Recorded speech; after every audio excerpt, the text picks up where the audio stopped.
Good afternoon. Today's date is March 26, 2013. This is Kenny Bain interviewing Mr. James Stringfellow for the Samuel Proctor Oral History Program. Okay. So, are you a Gainesville native, or what brought you to Gainesville? Yes, I was born and raised in Gainesville, fourth generation. Okay. And how long have you lived there? All 79 years, except for some Air Force time. Okay. What first brought you to Holy Trinity? My mother and father were Episcopalians. My mother was one of the very first to be baptized in this church. Okay. And right after the turn of the century. Pretty great. What roles have you served in over the years? Well, I've been a Sunday school teacher, a member of the vestry. I've served as the chairman of the reconstruction committee when we burned down, and I have also served on the diocese in a couple of positions. Okay. Could we talk about the church burning down? I'm sorry? Could we talk about the church burning down? Okay. Like what happened in the events? Very traumatic.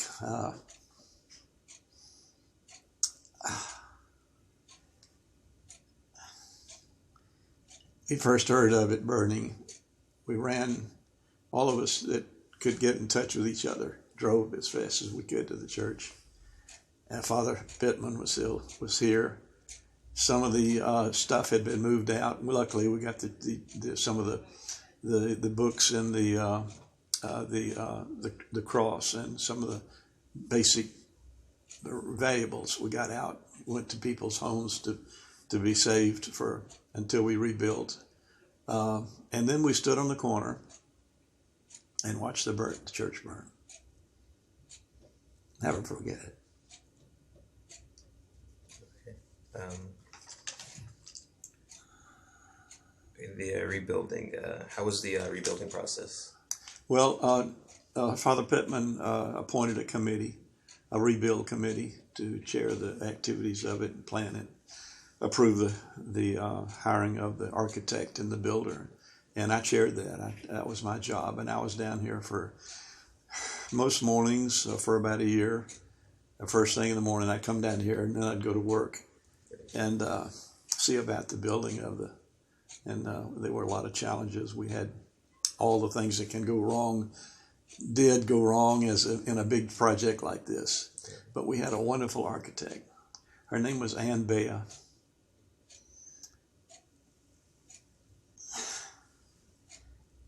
And she did a beautiful job, as you can see. Yes. Let's see.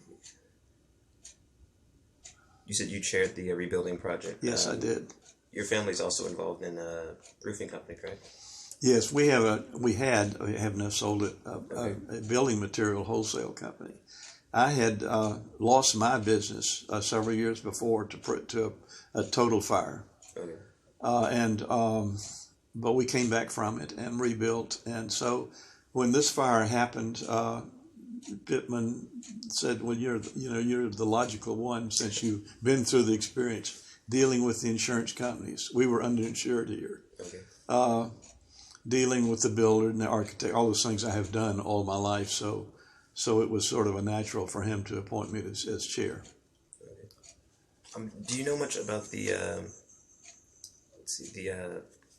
movement to keep the church downtown as opposed to moving it to another location after the rebuilding? It was a decision of the vestry at one point, but it was also a gradual transition. We saw the need. There was more and more people to need in the downtown area, and nobody else was doing it. The Presbyterians were fairly close, but it was sort of a natural for us to get into it, and we wanted to. And so we devote a good part of our budget and our activities to helping those in need in the downtown area. Okay. Yeah. So there was lots of support for that. Oh yes, absolutely. It still is. Okay. Yeah. That's great. How do you think Gainesville perceives of Holy Trinity as far as then and now? I don't know. I don't know how Gainesville perceives us. I know that we're needed. Okay. And we're providing, and we had a choice. When the church burned, we had a choice to buy some land in the northwest where most of our congregation lives. it would have been a natural thing to build a new church in the Northwest. And so this was a purposeful move to stay here and serve this area that's needed. Although our people that come here and go to church don't live in the area at all. We all drive in from out of town, from out of the outskirts, the urban area. Okay. What kind of outreach does the church do? You said it serves the community. Oh, well, gosh, everything from serving breakfast to keeping needy families overnight. Okay. So we're in the middle of it. Yeah, we're the leader, really, of the community. Okay. Yeah, I saw some coolers outside when I got here. Yeah. Let's see. Sorry. How has Gainesville changed through the years? But of course, we've grown considerably. And when I was growing up, we were a little town of 5,000.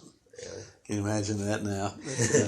But we're much more sophisticated. I just had a luncheon with a property appraiser spoke, and he was talking about the number of churches in this town is just unbelievable.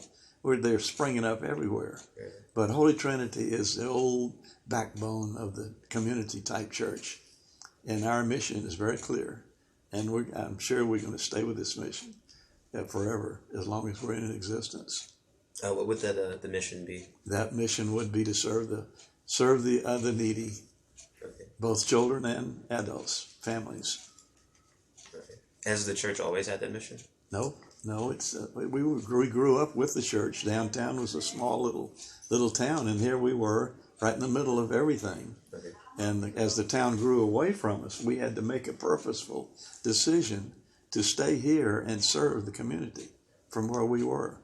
So that's what we did. That's what we're doing now. Okay. Throughout the years, has there been a growing need throughout the years? Oh yes, absolutely. Yeah.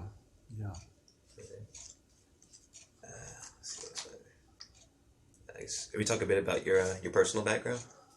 Well, as I mentioned, I was born here, and one of 4 boys, and served. I joined my brother in the company after I served in the Air Force. I was a navigator in KC-97s in SAC, and grew the business. It was a small little business, and I contributed to growing the business until the point that we sold it, and my children took over. Actually, it took over, and then we sold the company. But I've been very active in the community. I've served the chamber of president, number of boards, and my activities now are involved around children of need. And I serve and started a company that now serves 5,000 children that are have been neglected and abused. And those children are either put into foster care or served in their home if we can safely leave them in the home, or else they're put up for adoption. Now they go into foster care and then adoption. So that's a process. So, and that we've much improved that process, so we can now get kids into adoption much faster and still safe. And that's the most important thing. So I'm really proud of that work that I've done over the years, and I've been awarded some awards. I've been honored by the community. I've been honored by my civic club. I've been honored by the Children's Home Society. And in 2011, I was named the state of Florida Advocate for Children of the Year. So I've been honored for my service, and I continue to do that. As long as I'm able to, I'm going to do it. That's really great. Let's see, what else do we have?